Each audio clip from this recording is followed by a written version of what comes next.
하나님 말씀은 구약성경 욥기 6장 1절에서 3절까지입니다. 우리 같이 한 목소리로 함께 읽겠습니다.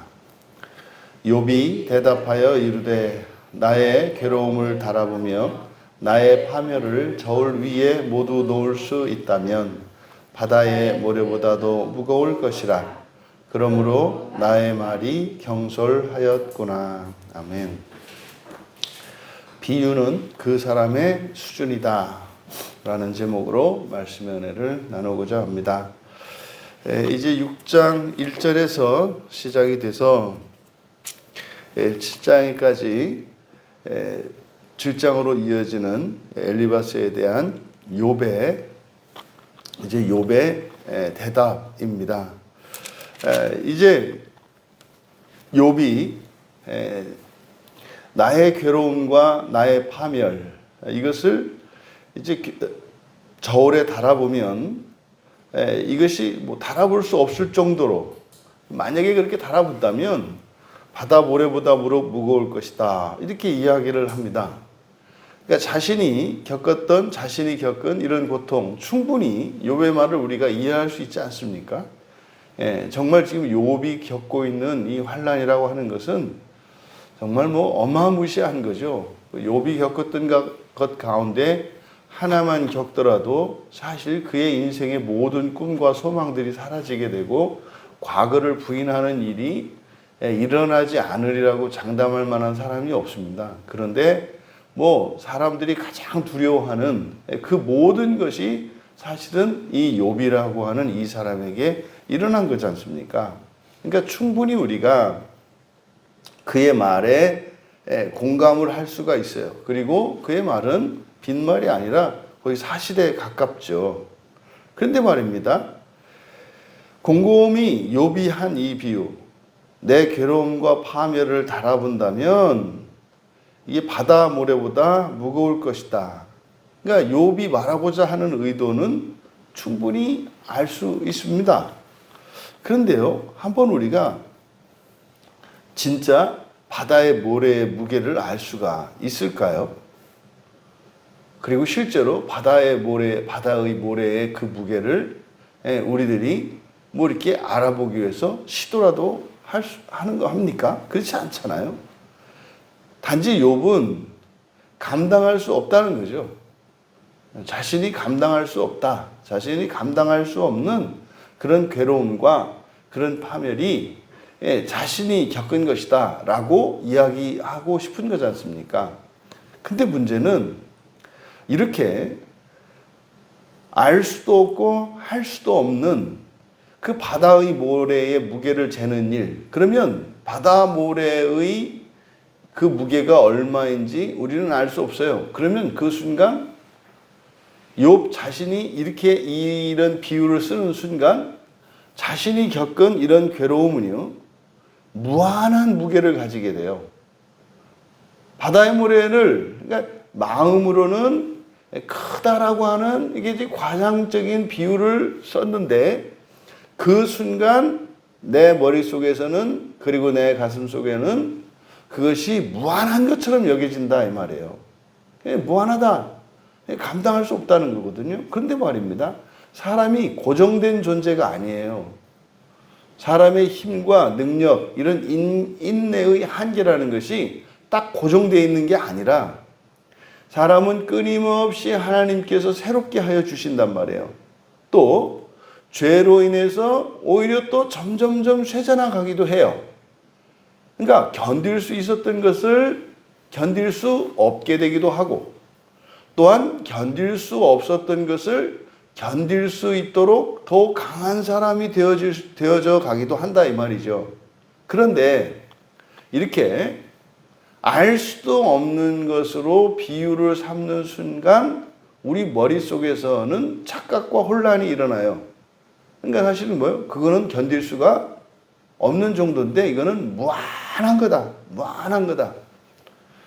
여러분 이렇게 하게 되면은요 절망이 확 쏟아져 오는 거죠. 절망이 쏟아져 오는 거예요. 이 무한의 무게를 누가 감당할 수가 있겠어요?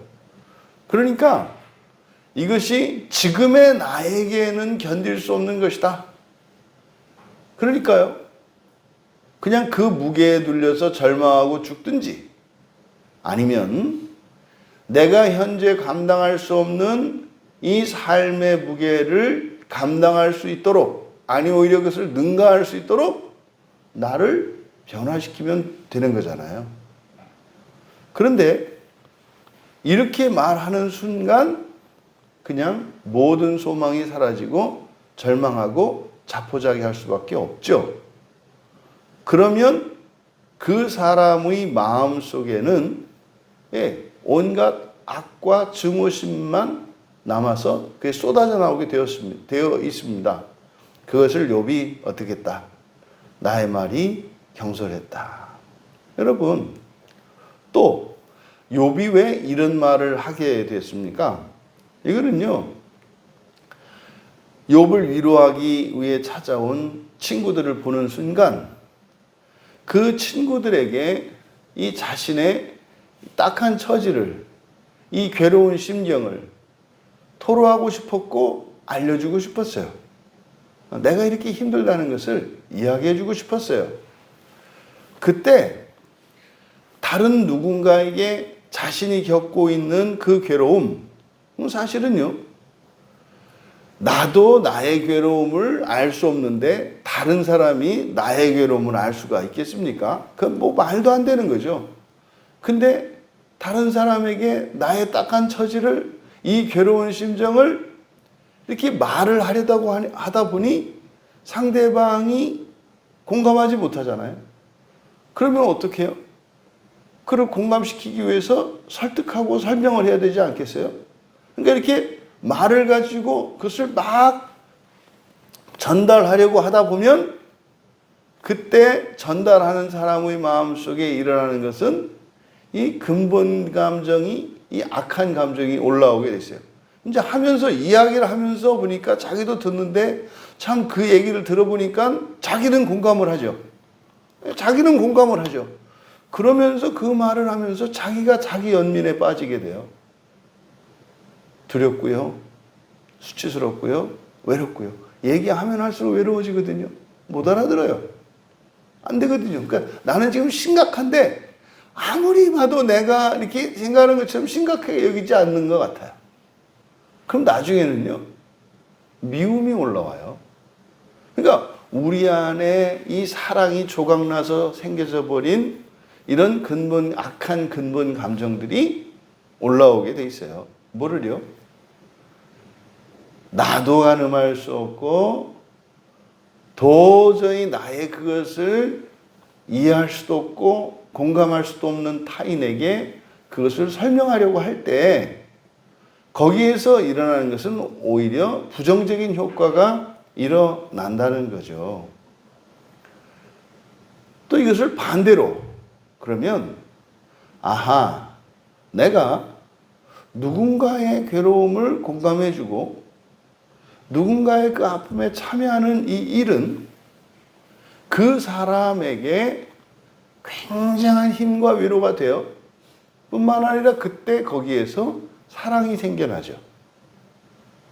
그러니까 나의 입장에서는 내가 다른 누군가에게 위로를 받고 싶고 또 나의 딱한 처지를 설명하려고 하는 시도는 상당히 위험한 것이다 라고 하는 것을 우리가 기억하고, 반대로 다른 누군가가 나에게 그렇게 기댈 때 만약에 그의 아픔을 공감하고 그에게 위로를 해줄 수 있다면 그것은 오히려 그 사람에게 소망을 갖게 할 수 있고 또한 함께 사랑을 느끼고 사랑을 키울 수 있는 기회다라고 하는 것을 우리가 기억해야 할 것입니다.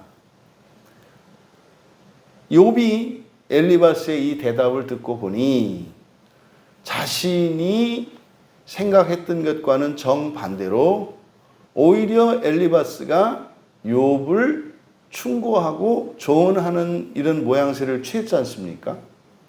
그러니까 엘리바스가 했던 이야기를 욥이 모르는 게 아니죠. 사실은 욥은 몸으로 겪어보니 과거 자신이 가졌던 엘리바스와 다르지 않은 그러한 생각들의 허점이 있었다는 것을 지금 깨닫고 있지 않습니까? 그러니까 지혜의 진보의 정도를 따지자면 이제 욥은 이제 한 단계 더 나가는 과정이거든요. 그런데 아직 진도가 뒤에 처져 있는 엘리바스가 진도가 더 나간 욥에게 훈계를 하는 모양새가 되었지 않습니까? 그러니까 이것이 자신이 그렇게 자기의 인생을 한탄하고 자신의 삶을 저주하고 죽음을 찬미했던, 죽음을 예찬했던 그것이 얼마나 어리석은 일인지 깨닫게 된 거죠. 그것을 욥 스스로가 나의 말이 경솔했다라고 고백하는 겁니다. 여기서 경솔하다라고 번역된 루아라는 말인데 이게 삼키운다 이런 뜻이에요. 삼키다, 먹어치우다. 그러니까 여기서 내 말이 경솔했다 이게 뭡니까? 내가 내 말에게 먹혀버렸다 이런 뜻이죠. 그러니까 이거는 내가 하고 싶은 말을 한 게 아니라 내 입에서 말을 뱉어냈는데 그 나의 말이 나를 먹어버렸다 이렇게 이야기를 하는 거죠. 여러분 지금 욥은 앞에서 자신이 했던 이렇게 삶을 저주하고 죽음을 예찬했던 그 말이 자신의 진심이 아니었다는 것 그리고 잘못된 말이었다는 것을 시인하고 있습니다. 이럴 때에 우리가 자신의 이런 실수나 이런 잘못한 이 일로 인해서 그것으로 인해서 결과되어진 모든 일들, 그런 일들은 깨닫고 나면 즉시 회개하고 그것을 끊어버려야 합니다. 끊어버린다고 하는 것은 자신과 그 사건을 연결짓지 말아야 한다는 거예요. 그러니까 단순히 그것을 무엇으로? 과거에 일어난 모든 일은 이것은 사실이 아니라 뭐다? 기억이다. 그렇잖아요. 이것을 기억으로 처리해야 된단 말이죠. 나의 일이 아니라 이것을 기억으로 처리해야 된다. 그래서 그런 기억들을 통해서 오늘을 살아갈 때 도움이 될 만한 정보들을 얻어야 되는 거죠. 거기서 타산지석으로 삼기도 하고, 이럴 때 이렇게 하니까, 이게 도움이 되더라. 또, 반면교사로 삼을 수도 있죠. 이럴 때 내가 힘들고 이렇다 그래서 이거를 누군가에게, 이렇게 친구들에게 위로를 받고 또 그들에게 나의 아픔을 좀 공감시키려고 이렇게 하다 보니까 오히려 내가 내 마음에도 없던 말들, 평소에 생각하지도 않았던 말들을 해서 그 말에 내가 삼켜버리더라. 반면교사로 삼을 일이죠. 내가 그때 그렇게 해서 너무나 후회되고 이렇게 하지 말라는 거죠. 왜요? 잘못해서 생겨난 것은 잘못된 거예요. 잘못된 것에서 생겨난 것은 잘못된 거라고요. 나무를 볼 때 열매를 보고 안다 그러잖아요. 그러면 잘못된 것에서 만들어진 어떠한 일들은 다 잘못된 겁니다. 그래서 지난날에 이런 실수나 잘못이 발견이 됐다면 그것을 회개하고 그것으로 인해서 그것과 연결되어서 생겼던 모든 사건들과 말과 행동들과 이러한 일들은 어떻게 해라? 끊어내라. 여성들이 이거 잘 못합니다. 여성들이. 그러니까 일반적으로 남성들에 비해서 이제 여성들이 보면 그렇게 하지 않습니다. 보통 일반적인 겁니다. 모두 다는 아니에요. 일반적으로 남성들의 경우는 어떤 문제가 바로 잡히면 그것과 거기에서 파생되진 모든 것들이 한꺼번에 이렇게 싹 정리가 되거든요. 근데 일반적으로 여성들이 가지고 있는 이런 사고의 방식이 감성적인 방식이기 때문에 개개의 사건들이 한꺼번에 가지가 않아요. 그래서 그냥 그 전체가 따로따로 남아 있습니다. 제가 그래 이제 아이를 낳는다 이렇게 얘기를 하는데 남성들은 하나가 딱 해서 나무처럼 뿌리가 뽑히면 다 떨어져 나가는데, 이런 감성적인 사고를 하는 사람들의 경우에는 뿌리 따로, 줄기 따로, 가지 따로, 잎 따로, 열매 따로, 그리고 딱 메꾸는 것 따로, 이거 다 따로 해야 돼요. 그래서 어려워요. 그러니까 이것만 알아도 참 남성들은 많은 도움을 얻습니다. 이게 이해할 수 있다 이 말이죠. 그러니까 대부분의 이제 부부싸움이나 이런 거 할 때 바로 이 부분 때문에 이성적인 사고와 감성적인 사고의 차이거든요.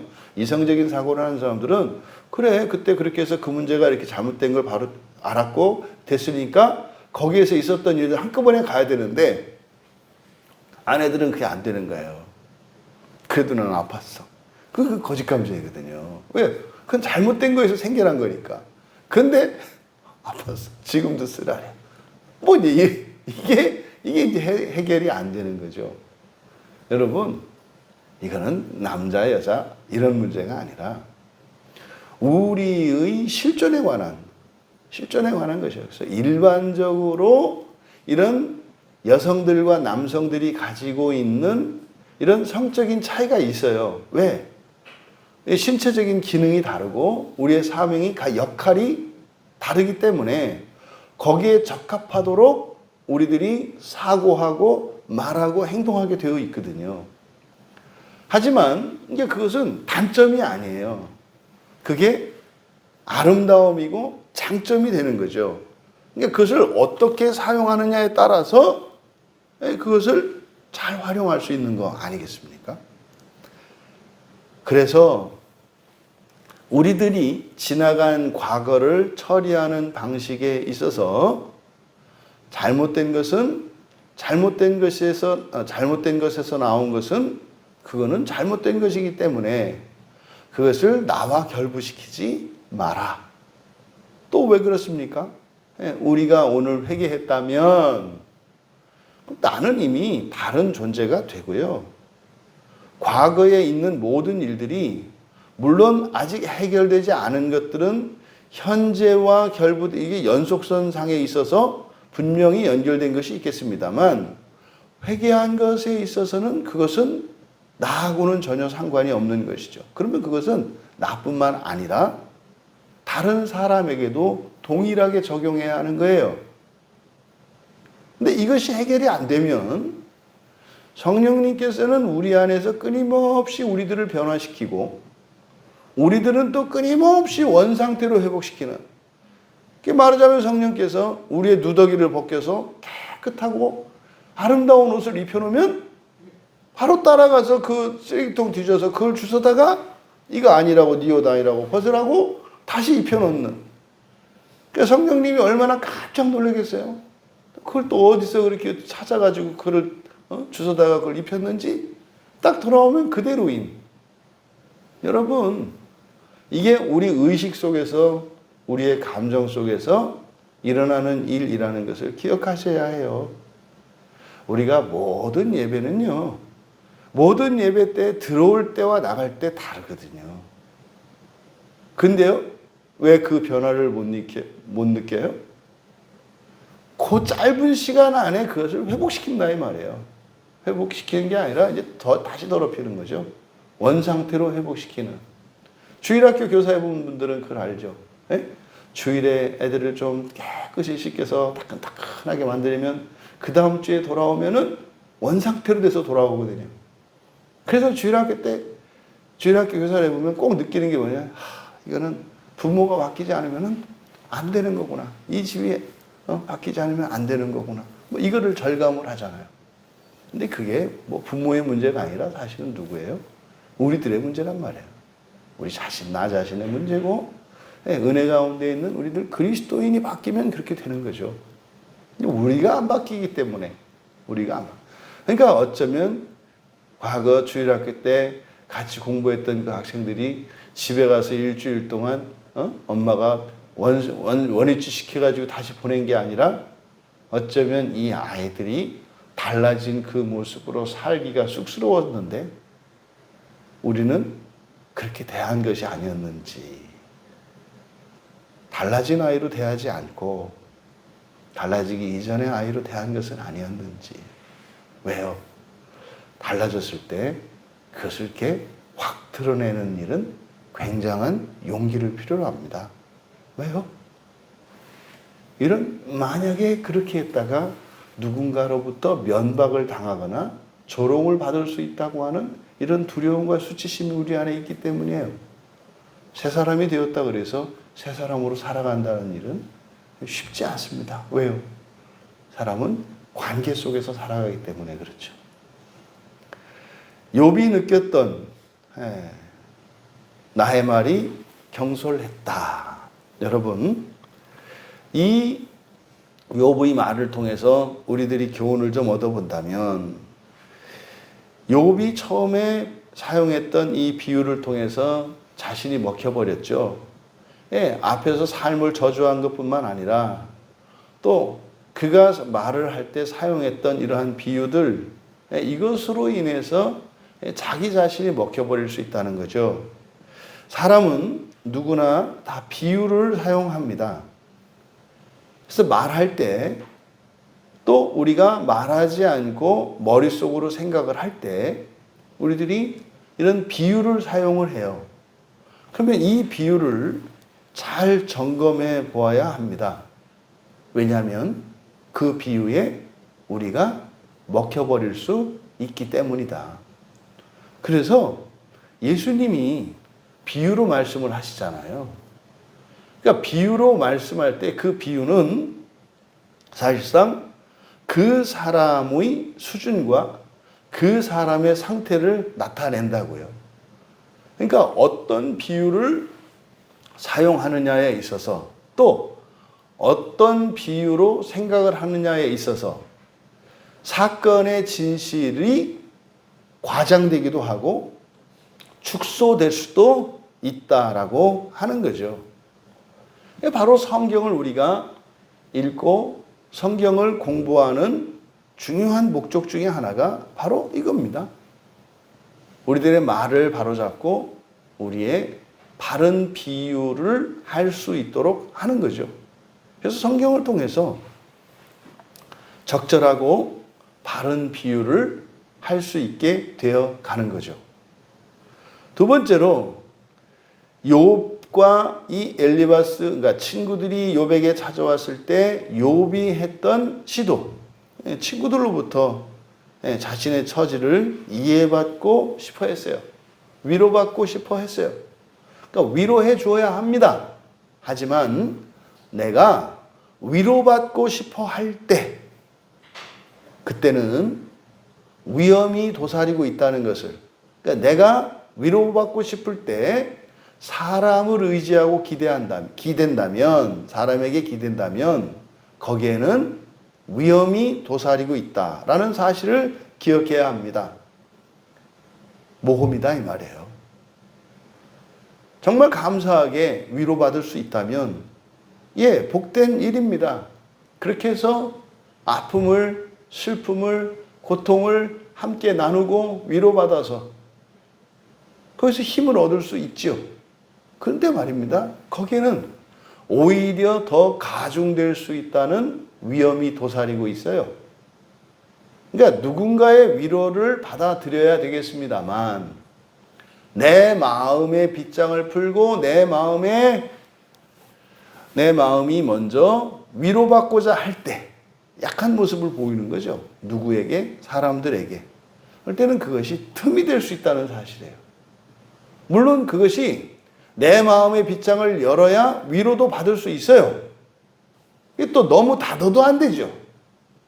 하지만 무작정 모든 사람에게 내 마음의 빗장을 풀고 위로를 받으려고 했을 때, 만약에 상대방이 위로해 줄 수 없는 사람이고 오히려 또 악한 사람이라면 그것이 나에게 더 큰 피해를 입힐 수도 있다고 하는 사실을 기억해야 한다. 그러니까 힘들고 지치고 외롭고 괴롭다 그래서 아무한테나 그런 이야기들을 털어놓는 일은 굉장히 무모하고 위험한 일이다라는 것을 기억해야 합니다. 사실 우리는 그런 친구들이 곁에 있는 것은 그래서 큰 힘이 되죠. 큰 힘이 되죠. 하지만 자신의 처지가 아무리 어렵고 힘든다 할지라도 사람을 가리지 않고 모든 사람에게 도움을 얻고 위로를 받으려고 하는 시도는 굉장히 위험하다는 것을 기억해라. 그러면요, 친구가 없는 사람은 어떻게 될까요? 예수를 믿어라. 예수를 믿어라. 예수는 우리의 친구가 되어주시니까. 그리고 예수 그리스도는 선한 분이시니까. 또 예수 그리스도는 우리에게 작은 악도 없어요. 그냥 선 그 자체이고 사랑 그 자체이시기 때문에. 또한 나의 모든 것을 내가 잘못 설명하더라도, 내가 오버해서 과장을 하더라도, 또 내가 무감각하고 상황 파악을 못해서 그걸 축소하고 왜곡하더라도 주님은 다 아신다. 그러니까 전혀 위험부담이 없어요. 가장 안전해요. 그리고 또 그 주님도 또 이렇게 들떠가지고 나에게 이렇게 뽕짝을 맞춰주시느라고 또 이렇게 너무 이걸 지나치게 이렇게 과장하거나 축소하거나 그런 일이 없다. 그리고 나에게 꼭 필요한 것을 나에게 꼭 필요한 만큼만 가르쳐 주시고 말씀해 주시고 치료해 주시고 위로해 주시는 우리의 완전하고 영원한 친구이시기 때문에 그렇습니다. 여러분은 이런 어려움과 힘든 일들을 만났을 때 떠올리는 친구가 누구십니까? 예, 여러분 주변에 그런 친구가 있기를 바라고 그런 이들과 서로 사랑을 키워가고 서로 사랑을 나누며 그렇게 할 수 있기를 바랍니다. 하지만 우리의 가장 첫 번째 그 토대는 누구이셔야 한다? 예수 그리스도이셔야 한다. 그 안에서라야, 그 안에서라야 좋은 친구도 좋은 친구로 지낼 수 있다. 지금 욥에게 고통을 주고 있는 이 친구들은요, 좋은 친구들이었습니다. 갖기 어려운 친구들이었어요. 하지만 지금은 오히려 욥에게 괴로움을 가중시키고 있습니다.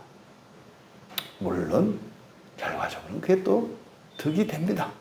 근데 그것은 하나님이 하시는 일이고, 부디 여러분들의 모든 것을 우리 주님께 고백하고 거기에서 위로를 받고, 그래서 여러분들은 누군가를 위로해 줄 수 있는 그런 믿음의 사람들로 살아갈 수 있기를 바랍니다.